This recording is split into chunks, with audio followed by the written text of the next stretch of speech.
My dear students, now we will see how exactly the stack can be implemented by using dynamic memory allocation. So, in the previous class we have seen the stack implementation using array. Not much of difference. Only difference is when you are trying to use array as a storage unit for the purpose of stack, size of the memory is limited. Whereas, in case of dynamic memory allocation, the size is not limited. It means this stack can be used for any amount of data. There is no limitation on the size of data that you are trying to store it inside this. So, that is only the difference. But which is better? If you know the size of the data which comes into your operations, it is better we go with a array representation. If you are not really sure about the amount of data which falls into the stack, then you need to go for dynamic memory allocation. Obviously, dynamic memory allocation, when you write the program, it is slightly complex, whereas array representation we have seen in the previous class, it is quite easy and relatively easy, whereas dynamic memory allocation is slightly complex compared to the previous program that we have written. So, therefore, the organization, the way in which you do the operation is same almost, but only thing is the space that you are trying to use is dynamically being taken from the memory manager and you will be using it, and you are not fixing the size of the array, size of the stack. So, that is only the difference. Okay. In fact, if you really look at the program that is already written on the board for the sake of easiness, it is very similar to the previous program. You can compare. At the end of this video session, I will be running the program and demonstrating the same program being run in the machine. In that case, you will be seeing the program now written on the board today and what we had written in the last class. They are very similar, not much of difference. Okay. Now, let us begin. See, you need to, as I told you in the last class itself, whenever you write a program or whenever you start developing a program for a algorithm or a software for any kind of problems, first of all you have to prepare yourself what all you require. You require some storage space, you require one stack pointer, you require some operations, menu operations. 3 operations you are basically doing it. One is called as a push operation, it is insertion of data into the stack. Second operation is called pop operation, you are deleting element from the stack. And the third operation you are doing is called display, display the content of the stack. So, these 3 operations you are doing it, otherwise you are exiting it. So, in that guidelines only the program have been written. Okay. Now, let us see how this program goes. So, as usual there will be stdio.h, something like this. Now, if you look at this, dynamic memory allocation, I am now creating a node, whereas in case of previous class you would have seen I had declared an array here, something like this, array like this. This array is fully defined for you, it is available for you once you use it as an array. In the last class, I used the stack underscore array. So, that is the name of the array that I had declared. But when you declare it, actually the whole thing is available for you. But whereas in case of dynamic memory allocation, you will not be having a predefined data storage for you. You need to ask memory manager the space that you look for. So, therefore, to store one data, to store one number or one whatever data which comes into the stack, first of all I am now creating a small a node kind of structure. You would have seen this in your last semester class. A structure is basically holding some heterogeneous kind of elements. So, therefore, what I do is I am trying to store this one as one node, second one as node, third one as node, fourth one as node, fifth one. Keep on adding the nodes, something like this. Now try to imagine, now each time the node is being asked and you will be creating that node, and that node will be filled up with the data. And whenever you are doing deletion, you are removing a node. Whenever you are inserting, you are creating a new node, something like that. Okay. So therefore, first of all, I am now writing one structure called as a node. Here you need to understand this little carefully. In this structure called as node, I am now using one variable called as a information, which is basically storing the data. So there also we had declared it integer stack underscore array of size 6 or 5. So it can store so many number of elements. Here data type I am using it's an integer type. So therefore integer information will be stored, right. In the last class, if you recall the class in which I stored here an array, here 19, 23, 46, something like this, I had stored numbers. So these numbers are nothing but integers. So therefore I am trying to take integer data. All right. Okay. So preparation that you are supposed to do before you get into the program is this. First of all, try to create a node. This node, this is slightly cryptic, but as you proceed, you will understand this better. So first of all, I am now creating a structure node. Name of the structure is called as node. There are two components. What are these? The first component is called information. Second one is called a pointer.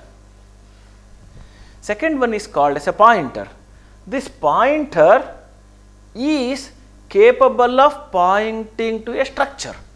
So this is what you are supposed to understand when you write this structure. Let me spend little time on this. Your teacher would have told in the previous semester classes that a pointer is basically a variable which now pointing to a specific data type that you look for. All right. Now, why I am using this pointer over here? Because once you create a node, I am creating one node. This is the first node. This node should sit just below this. It means to keep this data below this, I need to know the address of this. So therefore, first I create a node, it will have an address and it will hold the address of the next node. So it will hold the address of the next node. So therefore these are all connected, right? But this problem was not there when we used the array. The reason is when you declare a variable called as an array, obviously 0 element, the next element, third element, fourth element, they are in an adjacent manner. You need not have to worry. A stack of array 0 is the first element, stack of array first, the second element, stack of array 2, that is the third element. So like this, they are stored successively, they are stored physically successively. Whereas in this case, it is not necessarily that it is stored successively like that. You are trying to create one data. So that is the speciality of computer science, wherein which you start imagining that now data are stored appearing sitting one below the other, but they are not physically adjacent.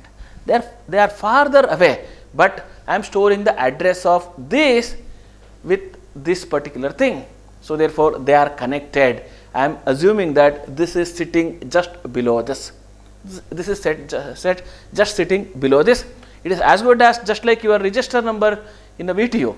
So you have here 4MH 19 CS 001, 4MH 19 CS 002. With respect to this data, they are adjacent. But are you sitting adjacent in the classroom? No, you may not sit. But logically you are adjacent. With respect to attendance register, you are adjacent. With respect to VTU, you are adjacent. Whereas physically you are not sitting adjacent. You may be sitting anywhere else, but I am calling this is 001, this is 002, this is 003, that is 004, something like that. But they are logically adjacent. So therefore, you need to create a structure such a way that they are connected. once you create one node, this node, now I should create a facility for storing the address of the next node, address of the third node. So therefore they are connected. Of course, you will be using the similar kind of structure even in the linked list. Anyway, in the beginning it is very little difficult for you to understand, but please go ahead with this. When you understand linked list, you will understand this better. Okay. So therefore, structure node star link. So this is what you are supposed to understand. Now I am creating one link. Link is a variable which is of type pointer. To what type it points? It is now pointing to a structure node. You know that in your previous class your teacher would have told integer star p. Integer star p. What does it mean? It means p is a pointer capable of pointing to an integer. When I call character star p, what does it mean? P is a pointer which is capable of pointing to a character, like that. So link is a pointer capable of pointing to a node. It means one node can connect to another node through this address, because a node means there are two components. One data component, second one address component. This data component will give you the real number of the particular value of the node, whereas this link component gives a connection to the next node. So therefore I am using these two components in the node. So therefore when you call it a node, there are two components. What? Data component and its link component. Very similar to even in your array also it is there. Okay, take this case. In this array I am storing 19. This is 23, 0, 1, 2, 3, 4. What all you have? You have here one data component, second one, this is the address component. Where exactly this is stored? This is stored at 0th location. Similarly, data component and address component. But address, it is clearly understood. It is an implicit representation, whereas here explicitly you have to define this. That is only the difference. So you have a data component and the address component. Address component in case of array is an intrinsic, it is an implicit. You need not have to mention it, whereas here you have to mention. That is only the difference. So therefore when you call a node, we will have two components, data component and an address component. So therefore link is a pointer capable of pointing to a node. This is a recursive definition. Definition itself is a recursive. So I am now declaring a new variable called as a top, just like your stack top. Basically initially will be null because no nodes are there. So therefore I am now pointing this top, which is basically a null. So stack top. So in the previous class I declared a variable called integer stack top. So like that, now I am having a top which is basically a pointer. Initially this will be null. So there we had declared it as integer stack top equals to -1. Like that, here stack top, now it is not pointing to any node in the beginning. So therefore this is, if you understand this particular definition, then rest of the program will be very easy for you, and it is very similar. It is very similar. All right. Okay. So assume that this is known to you, my dear students. If you don't get, if you are not understanding this properly, you can just come to my chamber. I'll explain to you how exactly this has been defined. Anyway, the program is also been shown to you, and you can just discuss with me either with me directly, or you can just interact with the online mechanism. Okay. So assume that this has been defined by you. Now it is now looking like this. How does this look like? This looks like this. Okay. Now I have a pointer called as TMP. TMP is a pointer which is basically a pointer, and initially which is now holding null. TMP is a pointer initially holding null. It means it is not connecting to anything. Ultimately, as and when you add a node, this will hold the address of this, that's all. The new node address will be stored here. So like this it goes on. So dynamically this will be stored, and similarly what is being pointed by this top, that will be deleted. So therefore this is top. Top is a pointer which is basically holding null. So this is what we have seen. Okay.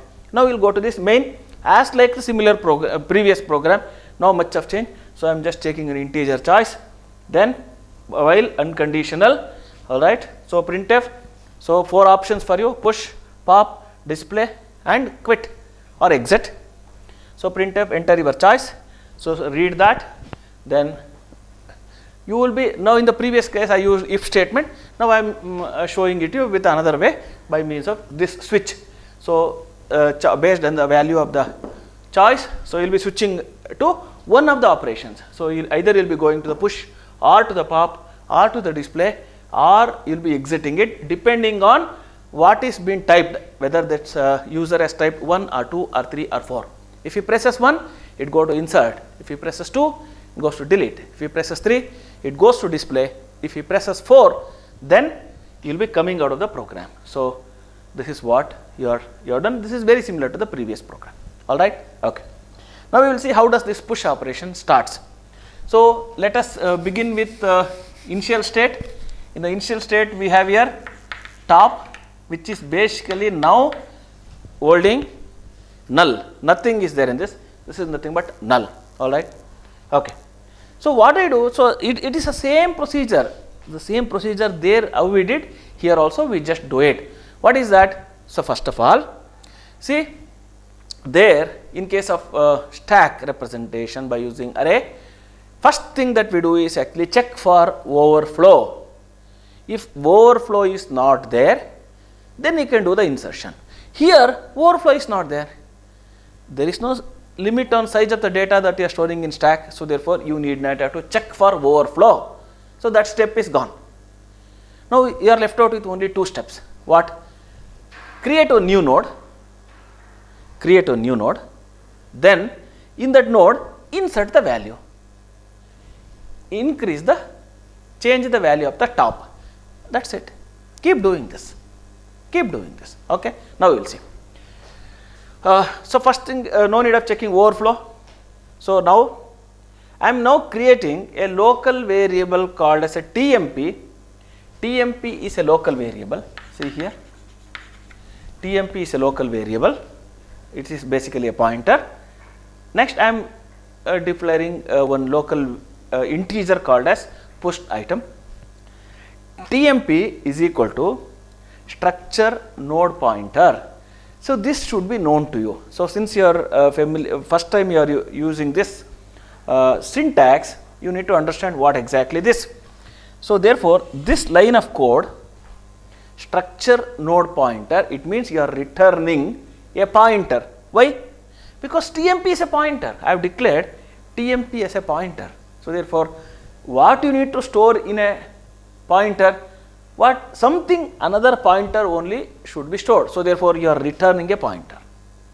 You are returning a pointer and you are storing this in TMP, which is defined as a pointer. Okay. Now you are allocating a space. Now you are asking memory manager, please give me a space. That is the malloc function. You have seen in your previous semester class. Malloc size of structure node. Structure node. Now you create one node, empty node, and give me that space. That address you are now returning here. You are now returning that address, and that address will be used here as the address of the node. Okay. And that will be stored in a TMP. So therefore assume that one node will be created. This is the node that has been created. Please observe this carefully. And this address is now stored in TMP, because I am now doing TMP is equal to structure node malloc size of structure node. How much size? Size of this node must be size of this structure. How many bytes? This is 2 bytes. This is 2 bytes. Totally 4 bytes. 2 bytes for the integer, 2 bytes for the pointer. So totally 4 bytes. 4 bytes will be allocated and that address will be returned to you. That address will be returned to you. So, it is as good as, now you come to the classroom, you ask teacher, sir, where I should sit. Teacher will sit, go to 4th row and second seat in the 4th row. Now, he has given the address where you are supposed to sit. Now, 4th, 4,2, 4th row, and in that the second place is yours, something like that.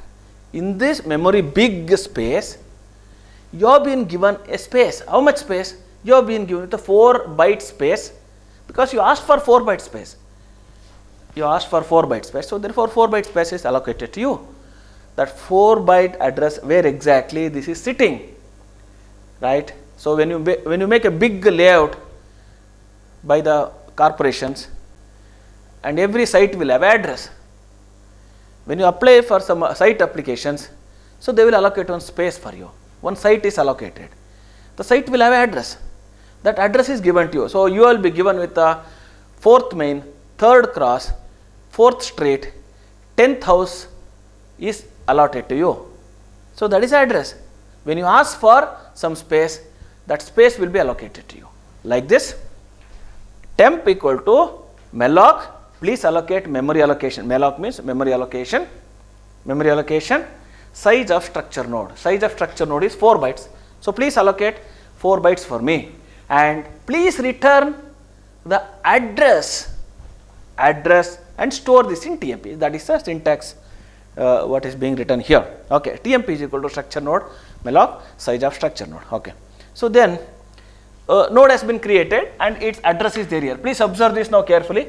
Now, top is having null, TMP is having the node, empty node, and its address is stored in TMP. So, this is the status right now.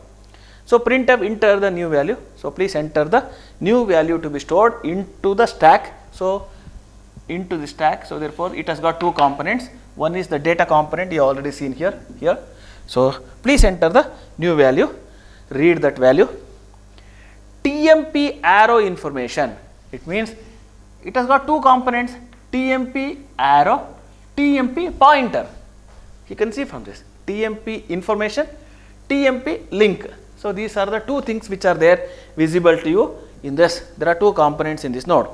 Okay, so, TMP arrow information is equal to pushed information. So, therefore, the first number called as 19 is stored there. So, pushed item is stored into TMP arrow information. Next, top equals TMP arrow link. What is that? What is there in top? Top right now is having null. So, that is now assigned to TMP arrow link. TMP arrow link. So, what is there here? Null. So, therefore, null will come here. Null will come here. What is there in top? Right now null. So, that will be stored into TMP arrow link. Alright. Now, that is stored here. Next, top equal to TMP. Now, what is there here? Address of this node, that is copied to here. So, therefore, earlier it was there null. Now, this is holding the address of this. This is holding the address of this. Earlier, till now, top was holding null address. Now, top is holding the address of the newly created node, and newly created node, its link is now holding the address called null. So, this is how it is there. I think next time when you do the insertion, you will understand much easier. Okay. So, you will be coming out here, this is the push end. So, after that you are coming back to this while loop, while printf, you will be asking the user to 1 or 2 or 3 or 4. Okay. So, 1 is pressed, assume that 1 is pressed, you are coming here, you are going to this push operation, you will be coming here. So, I am now declaring a new variable called as a TMP, is a pointer capable of pointing to a node. Then pushed item, TMP is equal to structure node. So, now I am creating a new node, right. I am now taking TMP. Now, a new memory is allocated, memory space of 4 bytes, and its address is now stored in TMP. That is what this TMP is equal to this. So printf enter the new value, scan that value. TMP arrow information, it means this has got two components. TMP arrow information is equal to 25. So you are inserting the 25. Next, TMP arrow link. TMP arrow link. Now, which is now holding the address of what is there in top. What is there in top? Top is holding the address of this node. So therefore, now this is copied to this. It means this address instead of this null, now this is now being stored. And top equal to TMP. So therefore, this will become top now. You understood now? Top will be holding the address of the newly created node, and this is now pointed by this, like this. TMP, sorry, now this top holding the address of the newly created node, and this newly created node, its link is holding the address of the previously created node, and here I have not changed it. So this is null only, like this. This is null only. It goes on. Now, when next time when you create a new node, so top will be holding this. So therefore, take this TMP. TMP will be holding the address of the newly created node. Next, like this. This I am storing the data. This is 93, some number. Then this will be holding the address of the previous node. Where is that previous node address? Previous node address is there at the top. So therefore, this is copied to this. That's what I am doing. Top is copied to TMP arrow link here. Now it is holding the address of this. And this will be called as top, because TMP is copied to top. So therefore, top is holding this. So like this, I am doing this. It means in this example, I have created 3 nodes.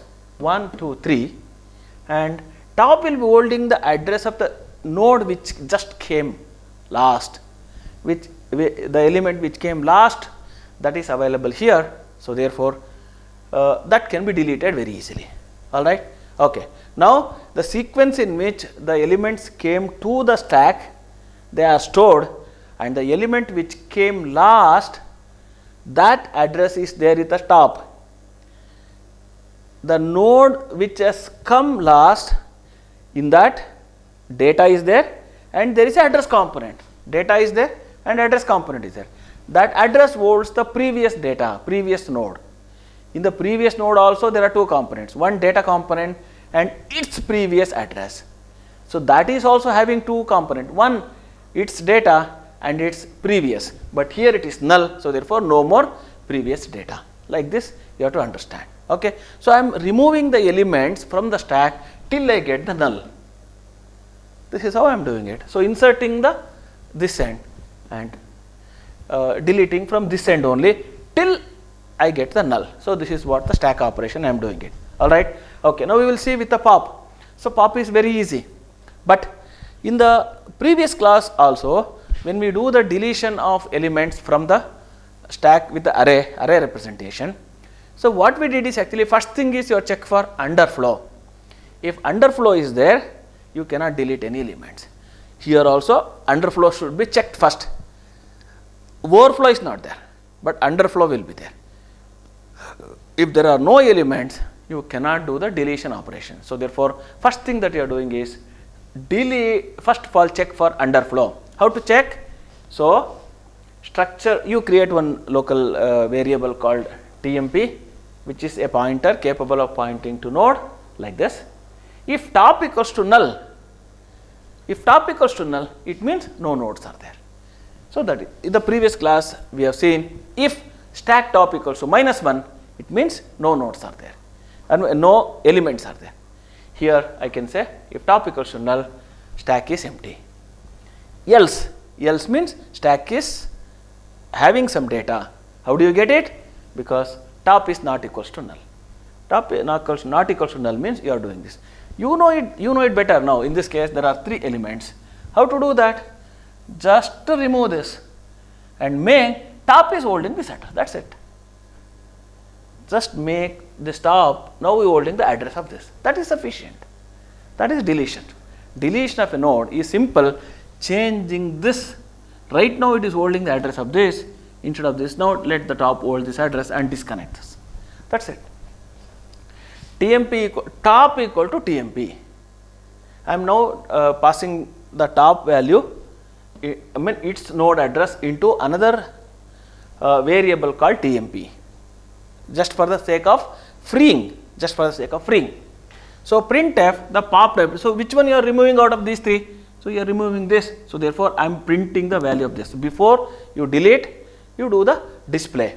So therefore I am displaying this 93. You see, observe this carefully. Top arrow link is now copied to top, right? So this is top arrow link is copied to top. That's it. Then free this temp. I mean, that's why I copied it to this. Otherwise, I would have simply done it. So top arrow link is copied onto this top. So that's a simple deletion.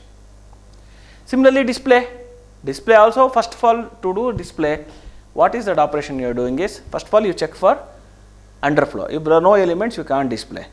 If some elements are there, top is not equals to null. So there we have checked stack top is not equals to -1. Here it is checking with a null. So same procedure. So create one local variable like this. If top equals to null, it means stack is empty. Otherwise, so print the elements while PTR is not equals to null. So PTR arrow information is printed, go to the next node, PTR equal to PTR arrow link. So then keep doing this. So till where? Till you get link. So node equals to null. When node equals to null, you can't really go further. So therefore just stop the program. So this is how insertion, deletion and display program will be there. Now I will be demonstrating this at the end of this video with a program being written in my computer, and I will run how to do this actually. You should carefully observe these three very important things. One is creating the node. First of all, defining the node in this way, that is very important. Malloc function is very important, allocating the memory and using of these pointers.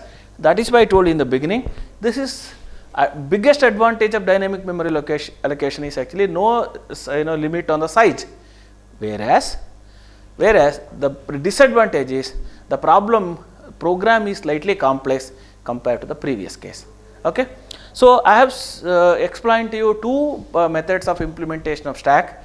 Now in today's class we will see one or two cases of one or two examples where exactly the stack will be used other than what is there in the syllabus. So in the next class I will be explaining some of the applications of stack, but which are there in the syllabus.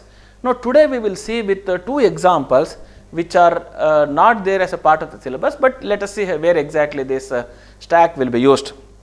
Right? You would have seen there is a concept called palindrome, right?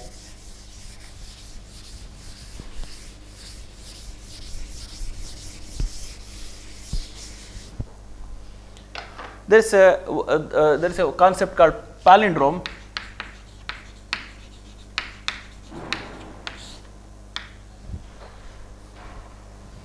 The characters which are there from the left to right and right to left, they are same. So this is how the words will be used. Some of the words will be used something like this: M-A-D-A-M. Either you read from this way or this way, it looks the same. So if some inputs are being given to you, it could be number or something like this, say 1, 2, 3, 3, 2, 1. So it is basically a palindrome number. Whether the number or the text which is given to you is of the form palindrome or not can be checked by using the stack. You have seen this by using string operations in the previous semester. This can also be done by using stack also. How? Okay, so what is that you are supposed to do is actually take the input string, this is your input string, right? You take one stack, right? So in this stack, go to the middle of this input data. So there are two cases that you get. One, the data could be odd number sized or even number sized. You need not have to worry. If you are getting a even numbered as a size of the data, then nothing to worry. So, right, take this off and take that off, and you can just do it. If you are getting a odd numbered sized data, say for example 9, in this example madam, basically it is a 5 character palindrome. Here the size is 5, so therefore what you are doing is divide this and just leave out the middle one, leave out the middle one. So in the, if it's odd numbered, go to the center, just what is there at the center, you just leave it out. Whereas in case of even number, nothing to worry. So divide this into half, right? Try to store this into the stack. First of all, from the left side, you're doing this. So go to the first element, store it here. Go to the second element, store it here. Go to the third element, store it here. Once you reach the half, in odd numbered or in the even number, whichever, I have already told you how to operate this. If it's a even number, nothing to worry. If it's an odd number, just remove that, don't consider the middle one. Okay, something like this here. So therefore now you are stored, okay, let us consider some number like this 1, 2, 3, 3, 2, 1. I would like to check whether this is a palindrome or not. So first you divide this into two parts. So starting from left to right, go store this here 1. Next store this number 2 and store this is 3. These are the 3 things which are there in the stack. So once you reach half, take this number and compare whether they are same or not. Then if it is yes, still you have to check little more to conclude it's a palindrome. But if it is broken there itself, then palindrome will not be valid at all. So therefore you have to go till the end if the previous steps are matching. All right. Okay. So 3 is matching. Okay. Next is go to the next element this side. Then take out one element. From you do the pop element. So 3 has gone. Now 2. Right. Then it's okay. Then take out 1 and take out 1 from this. If they are matching till you reach the end of the input elements, then if you succeed at every stage, then you will be called as palindrome. Don't succeed, there itself you have to come out. So this is one of the examples, at the early examples that you can just use it for the understanding the stack. Let us look at another slightly little more complex problem of using the stack. You would have seen in your programming languages and all, when you write syntax with certain mistakes, especially when you write the equations and all, it will immediately, the compiler will tell you there is a error in this. How exactly this has been identified? Let us take the case of only with the input equations, right, expressions. In case of expressions, you would have seen sometimes you will be using the open brackets and sometimes you will be using the closed brackets. And when by chance if 4 number of open brackets are there and 3 number of closed brackets are there, your compiler will tell there is a problem in the syntax because one bracket is not closed fully. So you would have seen at the compilation at the bottom of the compiler will show you that actually there is one mismatch in the bracket. How does that computer understand that? So they have written a program inside the compiler by using a stack to implement this. Okay, take this case. So 1 plus x square plus 2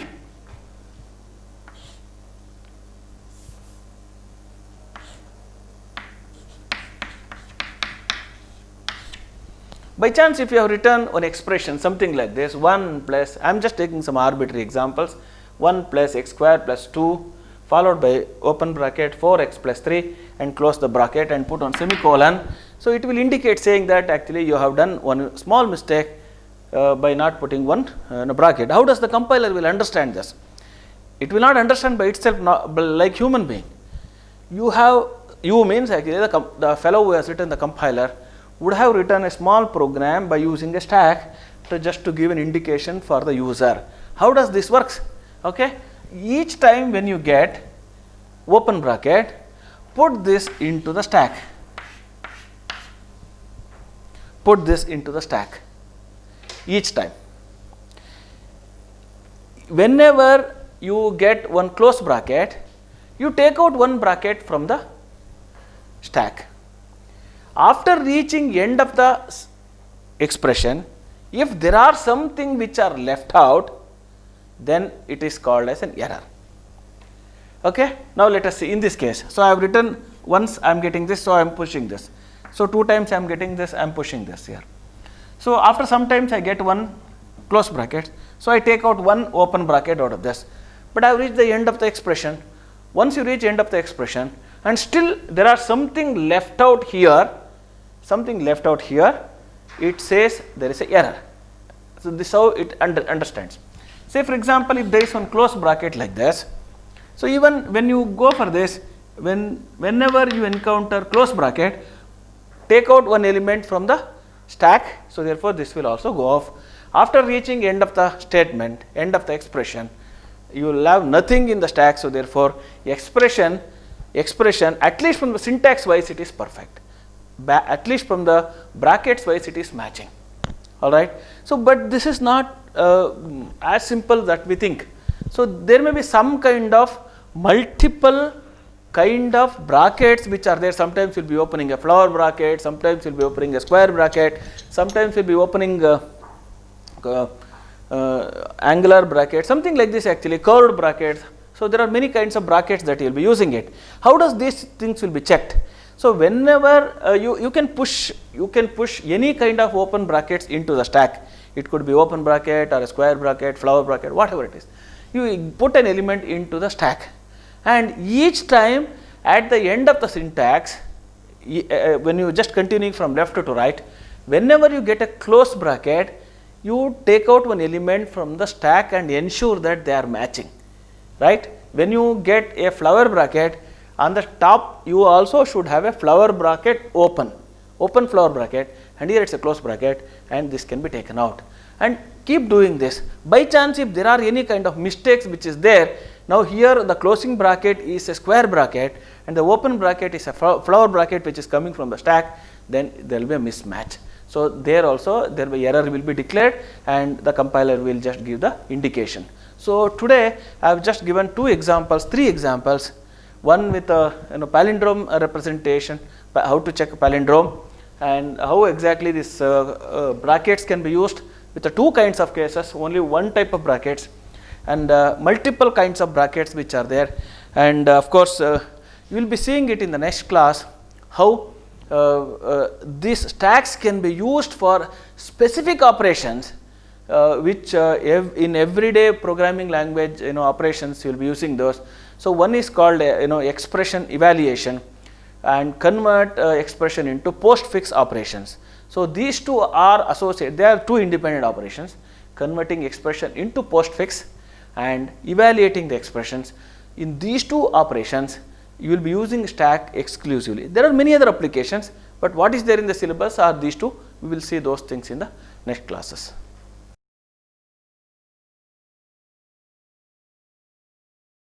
This written on the board is now shown here with the same variable being used, 4 kind of options: push, pop, display, quit, and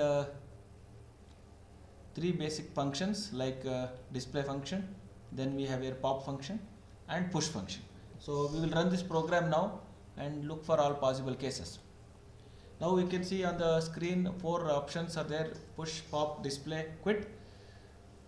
When we run this program, we will not get any kind of overflow. The reason is stack implemented by using dynamic memory allocation will not have any kind of overflow.